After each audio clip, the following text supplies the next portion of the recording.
اب میں آج کی تقریب کے مہمان خصوصی chief of army staff general Qamar Javed Bajwa نشان امتیاز ملٹری سے درخواست کرتا ہوں کہ وہ تقریب سے خطاب فرمائیں۔ بسم اللہ الرحمن الرحیم۔ شہدائے کرام کے قابل قدر لواحقین، آفیسرز، جے سی اوز، بہادر جوانوں اور دیگر معزز حاضرین، السلام علیکم۔ 6 ستمبر 1965 کا دن ہماری تاریخ کا ایک لازوال باب ہے۔ یہ وہ دن ہے جب قوم کی یکجہتی، وطن سے محبت، قربانی اور بہادری کی بے شمار داستانیں رقم ہوئی۔ پاکستانی قوم کے لیے 6 ستمبر صرف ایک دن نہیں بلکہ ہمارے حوصلے کی پہچان بھی ہے۔ یہ دن 1948، 1965، 1971 کارگل کی جنگ اور دہشت گردی کے خلاف جنگ میں شہید ہونے والے شہیدوں کی یاد میں منایا جاتا ہے۔ یہ دن ہمیں یاد دلاتا ہے کہ ہم نے کل بھی اپنے سے کئی گنا بڑے دشمن کو شکست دی تھی اور آج بھی دشمن کے ناپاک عزائم کو شکست دینے کے لیے ہمہ وقت تیار ہیں۔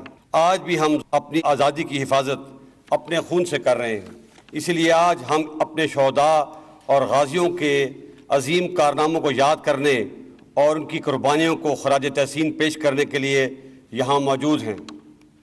ان کی جرت، بہادری اور قربانیوں کی بدولت ہماری آزادی، خود مختاری، امن اور سلامتی قائم ہے۔ میرے سامنے شہداء کے اہل خانہ موجود ہیں، میں انہیں سلام پیش کرتا ہوں۔ میں انہیں یقین دلاتا ہوں کہ ہم ان کے پیاروں کی قربانی کو کبھی نہیں بھولیں گے۔ ہمارے شہید ہمارے ہیرو ہیں، اور جو قومیں اپنے ہیرو کو بھول جاتی ہیں وہ قومیں مٹ جایا کرتی ہیں۔ میں آپ کے جذبہ اثار کو بھی سلام پیش کرتا ہوں اور یقین دلاتا ہوں کہ ہم ہر قدم پہ آپ کے ساتھ ہیں اور رہیں گے۔ پوری قوم آپ کے صبر اور قربانی کی مقروض ہے۔ جس طرح شہداء پوری قوم کا فخر ہیں، اسی طرح آپ بھی ہمارا فخر ہیں۔ میں آج کی تقریب میں اعزازات حاصل کرنے والے آفیسرز، جونیئر کمیشنڈ آفیسرز اور جوانوں کو مبارکباد پیش کرتا ہوں۔ آپ نے فرض کی ادائیگی کے دوران پاکستان فوج کی اعلیٰ روایت کو مقدم رکھتے ہوئے جس پیشہ ورانہ معیار کا ثبوت دیا ہے، ہم سب کو آپ پر ناز ہے۔ آپ کے سینوں پر سجائے جانے والے میڈل نہ صرف آپ بلکہ ہم سب کے لیے باعث افتخار ہیں۔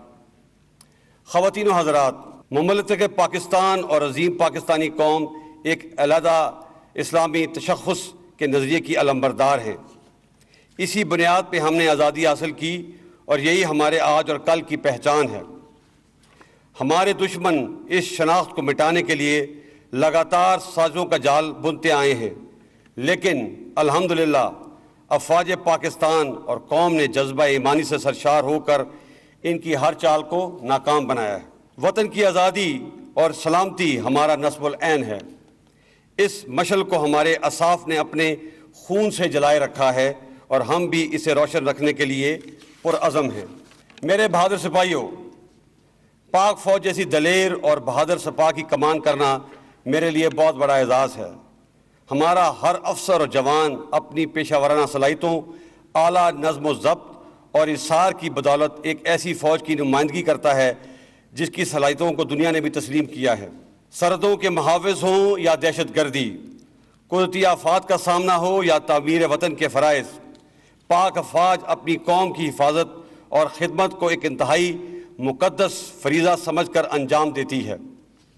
پاکستانی قوم سے محبت ہمارے ایمان کا حصہ ہے۔ کوئی دشمن ہماری اس محبت کو شکست نہیں دے سکتا۔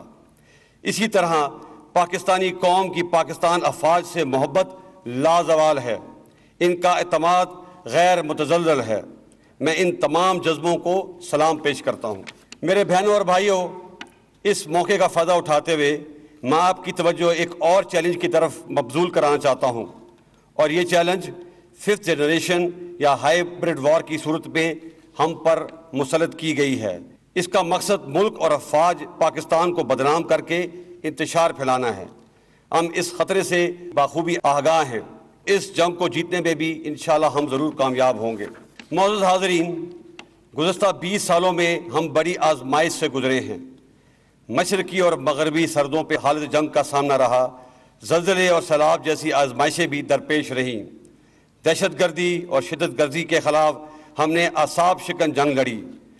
ہزاروں افراد کی قربانی دی اور لاکھوں دربدر ہوئے۔ حال ہی میں کرونا جیسی وبا اور ٹڈی دل جیسی آفت کا بھی سامنا رہا، جس کا ہم نے کامیابی سے مقابلہ کیا۔ آزمائش کی ان تمام گھڑیوں میں ہم حوصلہ نہیں ہارے بلکہ سینہ تان کر ڈٹ گئے، جس کی بدولت اللہ نے ہمیں فتح دی۔ بے شک اس محنت اور بے شمار قربانیوں کی بدولت الحمدللہ آج کا پاکستان ایک پرامن پاکستان ہے، اور اب ہم نے اس امن کو خوشحالی اور ترقی میں تبدیل کرنا ہے۔ بحیثیت قوم ہمیں اس کے لیے جدوجہد کرنا ہوگی۔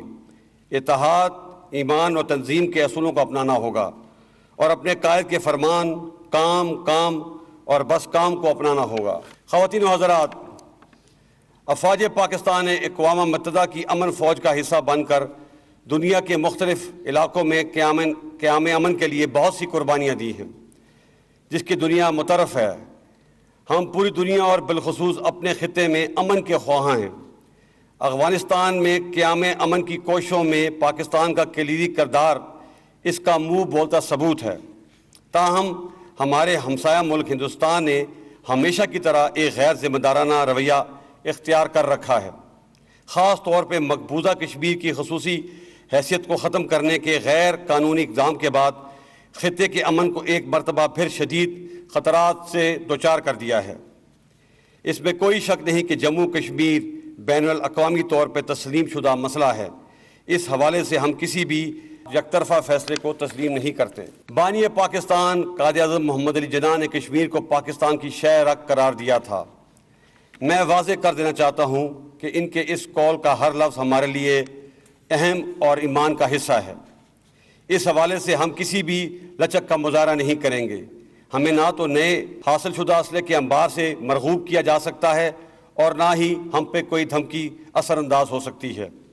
افواج پاکستان پوری قوت سے لیس، چکنا اور باخبر ہیں، اور انشاءاللہ دشمن کی کسی بھی حرکت کا فوری اور پوری قوت سے جواب دینے کے لیے تیار ہیں۔ وقت ہمیں کئی بار آزما چکا ہے، ہم ہر بار سرخ رو ہوئے ہیں۔ پاکستان ایک زندہ حقیقت ہے۔ ہمارا خون، ہمارا جذبہ، ہمارا عمل ہر محاذ پر اس کی گواہی دے گا۔ میں آج کے دن کی مناسبت سے اپنی قوم اور دنیا کو ایک پیغام دینا چاہتا ہوں کہ پاکستان ایک امن پسند ملک ہے، لیکن اگر ہم پر جنگ تھوپی گئی تو ہم اینٹ کا جواب پتھر سے دیں گے، جس کا مظاہرہ ہم نے بالا کوٹ کے ناکام حملے کے جواب میں دیا۔ اس لیے دشمن کو کوئی شک نہ ہو۔ پاک فوج زندہ باد، پاکستان پائندہ باد۔